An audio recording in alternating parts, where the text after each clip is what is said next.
While it's common sense that ultramarathons are hard, most people who haven't run them make the mistake of thinking it's just a physical game. And while it is a lot physical, you're putting yourself and your body through a lot, it's the mind that is most likely going to cause you to quit. And in this video, I'm going to go through 10 things, 10 tips that I believe can help you prepare yourself to be more successful in an ultra marathon, especially if this is your first. But running distances of 100 plus are difficult, and it doesn't matter if you've done 1 or 10. Every new challenge is difficult, and you have to follow the things that made you successful in the past to be successful in the future. Experience does help, and that's what I'm going to be talking about in this video, so please stick around. Number 1, I just DNF'd my last 100, and it wasn't because I didn't prepare, but it was something that was a freak accident. Rolling my ankle, which was rolled in a previous 100-miler that was still evidently problematic. But I still think training enough, and this seems like one of those ones like, well, no kidding. Training enough, making sure that your body is prepared for the race is going to help a lot. It is, I mean, obviously it's going to help, but your body needs to be in shape. And the more ultras that you do, and I am guilty of this, you lean on experience more than being well prepared. And I've done videos on kind of what's the minimum amount of training that you need to do an ultra. And those are really based around people who have done many of them and, have a busy year and then they can't kind of get all of the training in that they need. It's kind of centered around that. I've kind of fallen to that. I know what I need to do. I know I'm not going to be out there sprinting, but you can't fake an ultra. You can't. Your body has to be able to put up with the damage that you're going to be doing to it, the stress that you're going to be putting on it. You can't fake those type of things. So first and foremost, this wasn't really one of my top 10. I wanted to lay that out there, that no matter how many that you've done, no matter how many ultras that you've done, you're always going to have to show up to the line ready to put on a fight. So first, I wrote these down for you, so I'm going to kind of read through them. Train the mind like armor. So this is what I suggest to people who rely heavily on music, rely heavily on run groups. I would do mind hardening type exercises. For years, I would run on this treadmill with no music, no TV, nothing, and I would just run for 4, 5, 6 hours.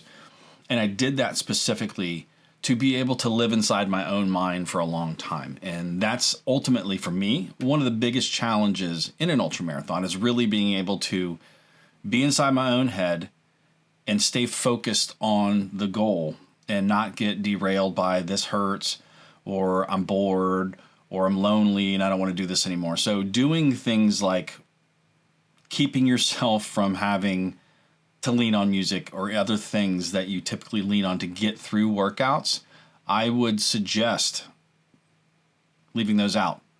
Running in extreme heat, running in extreme cold, running when it's raining, doing those things, putting yourself through very hard things outside of just the training itself prepares you for race day, because you don't get to pick the weather on race day.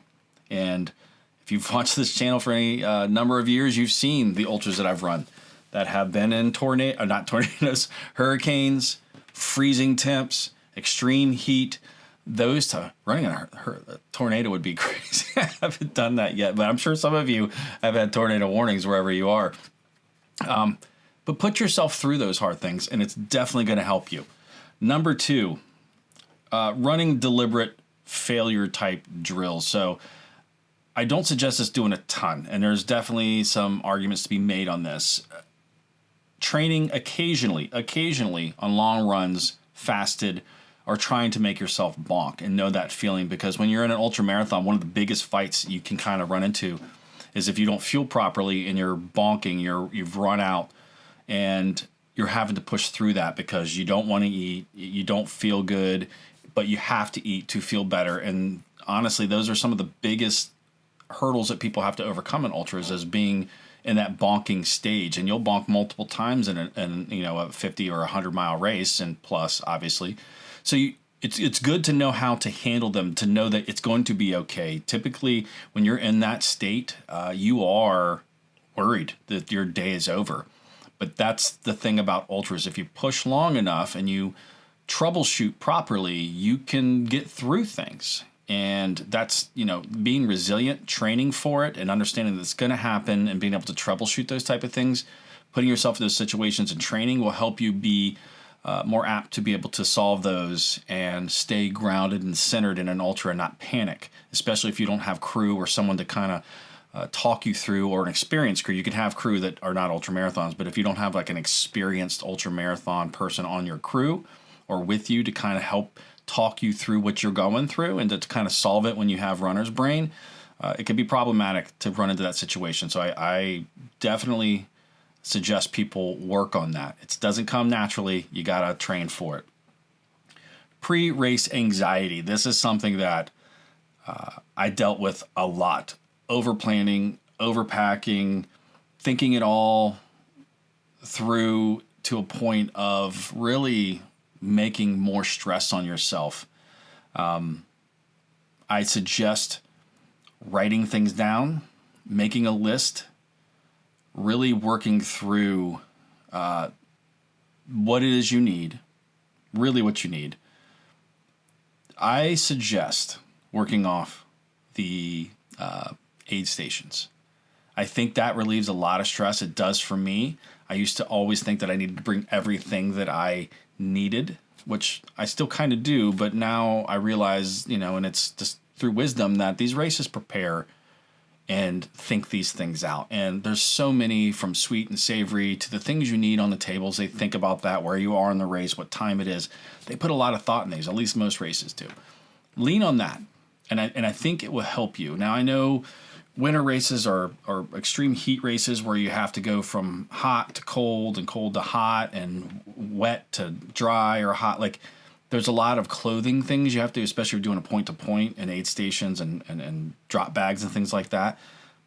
You should think those things through. Things you're going to need: change of socks, shoes, underwear, shorts, shirts, hats, sunglasses, suntan lotion, lube. All of those things are definitely things you don't want to overthink. I mean, you don't want to forget them, but you don't want to overthink it to the point where you're just stressed, because I think that leads to poor sleep. I think it leads to unnecessary wear on your mind and your body prior to a race. Remember, you love running. You're doing this. This is a celebration for most of us. It's a celebration of training and just showing yourself what you can do. And overthinking it, especially for those of us in the middle to back of the pack, like, there's no reason to put yourself through so much stress to the point that you just make it miserable. And so I suggest not doing that. Yoga, meditation, making sure you get enough sleep, doing all these things is really going to help you in race day. So 4, throw out the outcome goals. Throw those things out. I've learned, instead of panicking over, I gotta be under 24 hours. I gotta be under this. I have to get this time by this time. Like, I understand why people do that, because you're trying to stay on track. I think it's more beneficial, and I've done this through myself, is doing the things that will make you successful. So, if you're in a race, what is some goals that are going to be not outcome, but process goals? So process, staying hydrated, staying fueled, not going too fast. If you do those little things, the end result will get you where you want to go. So some days the sub 24 might be in you. Some days it's not. You can't control the weather, but it's heat, rain, mud, traffic jams on single track trails. There's so many things that can kind of fall outside of what you can control. To stress constantly on time is just going to be not very productive. So doing the things you can do. I'm going to smile going through aid stations. I'm going to make sure I thank all the aid station people. I'm going to make sure that I fuel myself every 45 minutes with this amount of calories. I'm going to make sure that I take in this amount of water and this amount of hydration, the salt, all of that type of stuff. If you do those things, I think those are the stepping stones to get you to your goal, and not stress. Because when you're stressing on time, you may forget those things, which will then obviously hurt your outcome goals. So process goals, focus on process goals and things you're going to do. That will help tremendously. All right. I wrote down here the 10-10-10 rule. So this is really about give yourself another 10 minutes and reassess. Give yourself another 10 minutes and reassess. This is something that I have to focus on because I definitely will get in my feelings. I will definitely get into panic mode. You just start to lose your brain. Things get hard. It gets hot. You're struggling. The ankle issue that you've had is getting worse and worse and worse. So you're projecting out how bad it's going to be, not taking into account that maybe it will get better. This is what happened to me in my last 100. Rolling my ankle and it hurting tremendously and getting in my head. Could I've gotten through it? I'm not sure. But I did convince myself that I wouldn't be able to finish 100 on it. I could have definitely pushed further, but giving yourself another 10 minutes is something that I think that we all need to do, because I think we make very panicked decisions where we start to think, oh no, my day is gone. Giving yourself a little more time, whether it's 10 minutes, 20 minutes, 30 minutes, just keep pushing. I think it's definitely going to help you reassess in a more thoughtful way. Listen to your aid station, your crew, the people that are there with you. And if you know that you're this type of person, which I can be, telling them ahead of time, this is something I failed to do, that, hey, I'm probably going to say this, this, this, and this, or I'm going to feel this way at mile 30 or 38 or 40 or 50. Being aware of your weak spots and what your mind has a tendency to do, because again, this is a mind battle. Nobody can physically help you get through the physical part, but they can help you through the mind stuff. And the mind stuff is the most important, because ultimately the mind stuff is what makes you quit. If you're not, actually injured, the mind stuff is what actually gets you. And some people have such a strong mind, they could be extremely physically injured and still finish. And my hat's off to those people, because I've seen it and it's crazy. And I've seen people that have hurt themselves early in a race, like mile 30, and finish 100. I can't express how much of a tough person they are to battle not only the physical part of that, but the mental side of that. So definitely do the 10-10-10 rule. Just give you 10 more minutes, and eventually you're going to cut through more miles, and then you're going to feel better. That's the thing about ultras. If you're feeling good, if you're feeling bad, you don't have to worry about it, because it will change eventually, no matter which one it is. Evidence log. So your mind will go to a point where it starts to talk down, where you're starting to feel negative, you're going slow, I'm not going to make it, I don't feel good. You start this really negative internal talk, and you need to start pushing through those things by talking yourself through what you have done in the past. So pulling forward, I've completed this many hundreds. I've felt this way before. I've trained hard. I have my crew waiting for me. I just got 8 more miles and they'll be up there and I'll be okay. And just trying to replace that negative self-talk with the evidence log of things that you have done and that you can do and that you do know. And this, again, the mental side of this struggle is where you need to get. If you're at mile 70, focusing on, I've done 70 miles. I am almost done.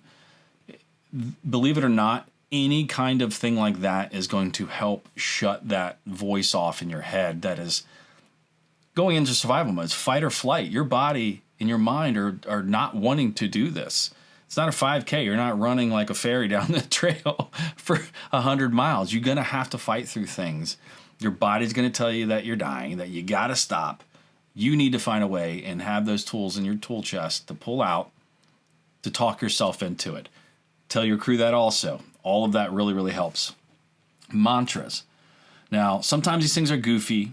A lot of times with me, mantras are more about counting steps. But people do, the relentless forward progress, one foot in front of the other, which I say all the time in this. This is the part I trained for. I talk about this all the time, and I'm feeling really, really bad. I'm like, you paid for this, dummy. You paid to do this. Why are you being a little, you know what?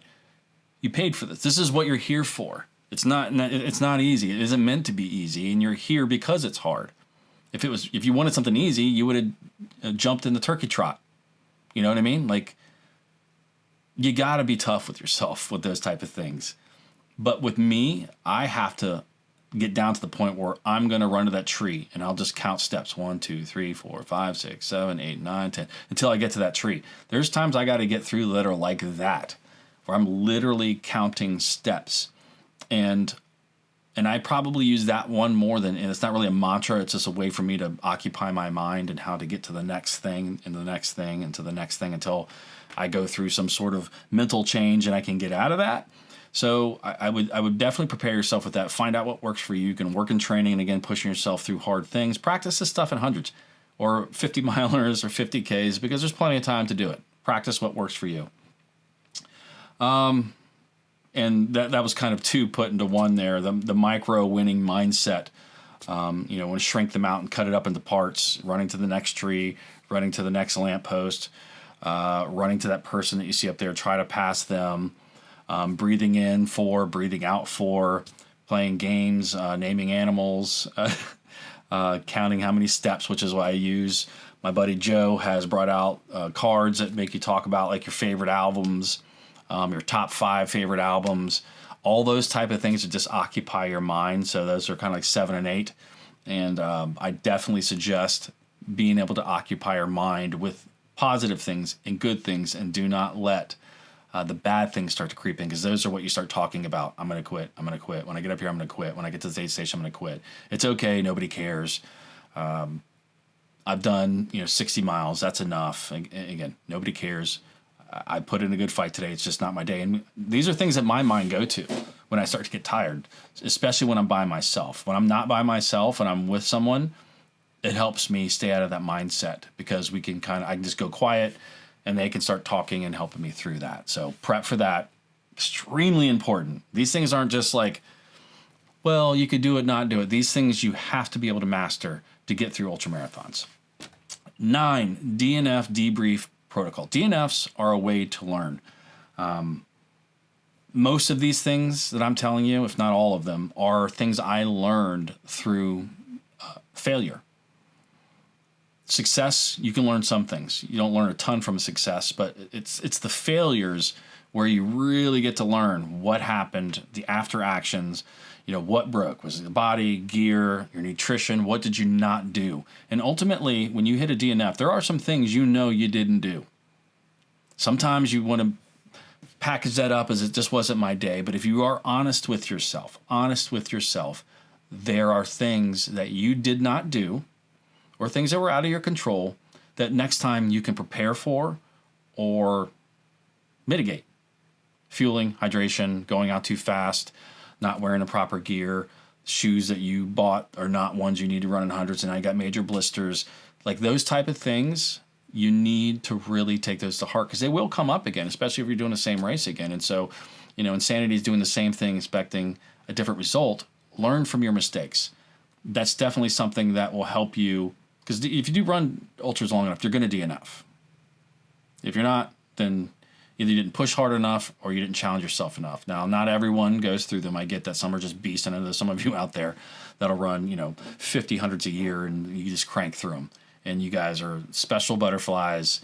You're unicorns, and we all bow to you. So, number 10.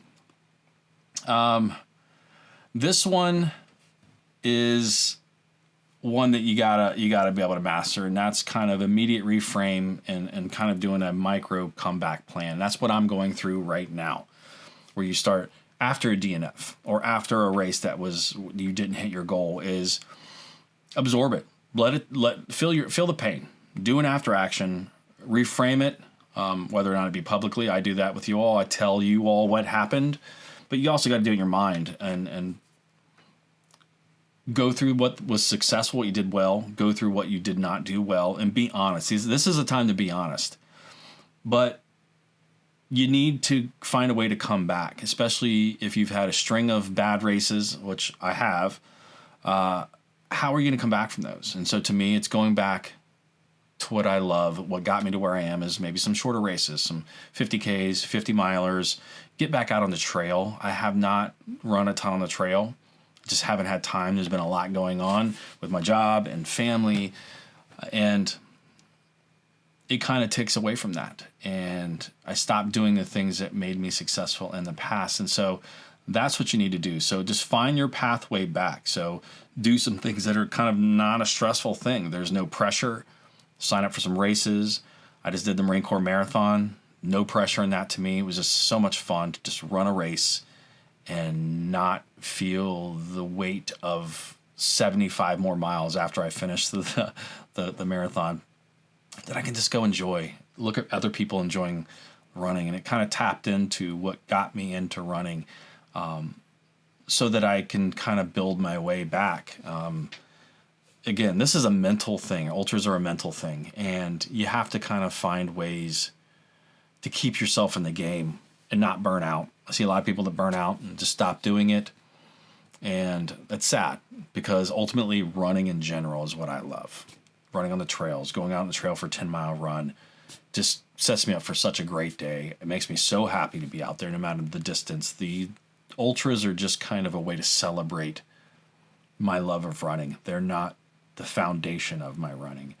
And I think if we can do that, if we can find a way to build back, and that's what I'm doing right now. Like I said, my buddy Joe, and this is what I love about this channel, is I spend all this time in these years kind of documenting my journey to help inspire and motivate other people. But when that comes back to me, I love it, because so many of you share stories with me. When I see you out at races, you tell me that you got into ultras because of videos I watched, or you're running the race that we're currently in because of videos that you watched of mine. And having somebody like Joe reach out and say, hey buddy, next year let's go do the Daytona 100, and it's a race I want to do. And I'm like, you know what, I'm at a point right now where I can say yeah, and that gives me the carrot a year from now to train really hard this next year. That first point I made, train really hard this next year and make a legitimate